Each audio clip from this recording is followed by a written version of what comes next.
क्या आपका कंप्यूटर बहुत स्लो चलता है? आपके जो कंप्यूटर पर जो एप्लीकेशन है वो बहुत ही स्लो लोड होता है?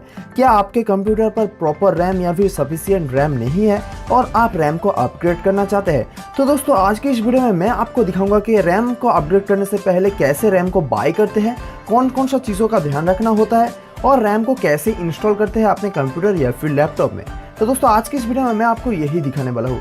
तो दोस्तों वीडियो को आप अंत तक देखिए और आपको पता चल जाएगा कि कैसे रैम को बाय करते हैं और कैसे अपग्रेड करते हैं। तो दोस्तों मेरा नाम है नील आशीष, आप देख रहे हैं मेरे YouTube channel needs lab. Without further ado let's get into it.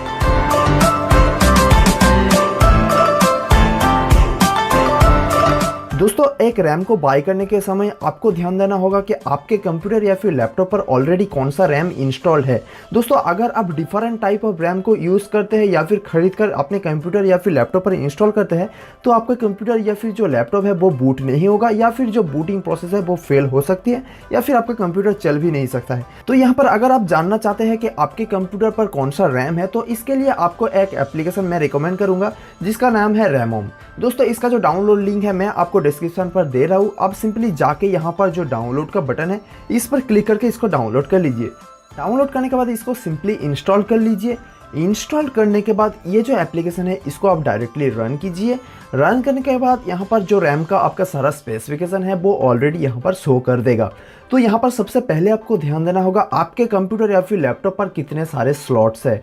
तो यहाँ पर मेरे लैपटॉप पर यहाँ पर 2 स्लॉट है, एक स्लॉट फ्री है, एक स्लॉट पर एक रैम है। तो मेरे पास ऑलरेडी जो रैम है वहाँ पर आपको देखना होगा RAM type, maximum transfer speed और मैक्सिमम बैंडविड्थ कितना है और यहाँ पर जो मॉड्यूल वोल्टेज है वो भी कितना है आपको ध्यान देना होगा। तो यहाँ पर मेरे पास जो रैम है वहाँ पर है DDR3 रैम टाइप। उसके बाद जो मैक्सिमम ट्रांसफर स्पीड है वो है 1333 मेगाहर्ट्ज का। उसके बाद यहाँ पर जो मैक्सिमम बैंडविड्थ है वो जितना है आपको नोट डाउन कर लेना है। तो यहाँ पर मेरे सिस्टम में जो रैम ऑलरेडी है वहाँ पर जो रैम टाइप है, जो मैक्सिमम ट्रांसफर स्पीड है, जो मैक्सिमम बैंडविड्थ है और जो मॉड्यूल वोल्टेज है मैं उसको नोट डाउन कर लेता हूँ। और मैं फ्यूचर में जो रैम को बाय करना चाहता हूँ या फिर अपग्रेड के लिए जो रैम बाय करना चाहता हूँ उसमें ये जो 4 स्पेसिफिकेशन है वो सेम होना चाहिए। दोस्तों अगर यहाँ पर स्पेसिफिकेशन कुछ भी मिसिंग हुआ या फिर अप डाउन हुआ तो आपका जो रैम है वो आपके कंप्यूटर पर या फिर लैपटॉप पर वर्क नहीं करेगा। तो मेक श्योर ये जो 4 स्पेसिफिकेशन है ये सेम हो।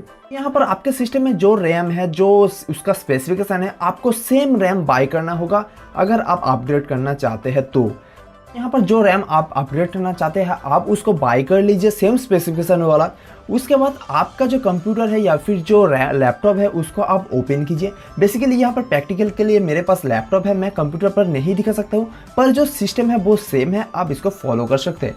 बेसिकली आपका जो लैपटॉप है उसका बैक पैनल को ओपन कर लीजिए या फिर आपका लैपटॉप अगर इनबिल्ट है जहाँ पर आपका जो रैम है वो बहुत ही अंदर है तो आप उसका टीयर डाउन वीडियो देख सकते हैं यूट्यूब पर और आपके लैपटॉप को कैसे ओपन कर सकते हैं वो आप सीख सकते हैं। तो बेसिकली आपका जो लैपटॉप है आप पहले उसको ओपन कर लीजिए। ओपन करने के बाद यहाँ पर जो एक्स्ट्रा रैम स्लॉट है या फिर जहाँ पर रैम इंस्टॉल है वहाँ पर ही आपको दूसरा रैम स्लॉट मिल जाएगा। तो यहाँ पर मेरा रैम यहाँ पर इंस्टॉल है तो ये उसके ऊपर मेरा एक स्लॉट फ्री है। तो ये जो रैम है बेसिकली आपको जो चीज़ का ध्यान रखना होगा वो है इसका स्लॉट। यहाँ पर दोस्तों एक कटआउट आप देख सकते हैं और यहाँ पर भी आप अपने बोर्ड पर एक कटआउट देख सकते हैं। तो बेसिकली ये जो कटआउट है ये दोनों कटआउट को आपको मैच करना होगा और उसके बाद आपका जो रैम है सिंपली इसको बेसिकली इंस्टॉल कर देना है और थोड़ा सा प्रेस कर देना है। प्रेस करने के बाद यहाँ पर आपका जो रैम है वो इंस्टॉल हो चुका है। आप अपने कंप्यूटर को ऑन करके देखते हैं। तो दोस्तों यहाँ पर ऑन करने के बाद आप अगर स्पेसिफिकेशन को चेक करेंगे तो यहाँ पर अगर आपका स्पेसिफिकेशन दोनों रैम पर सेम है जैसे कि मेरा है तो आपका जो रैम है वो परफेक्टली वर्क करेगा।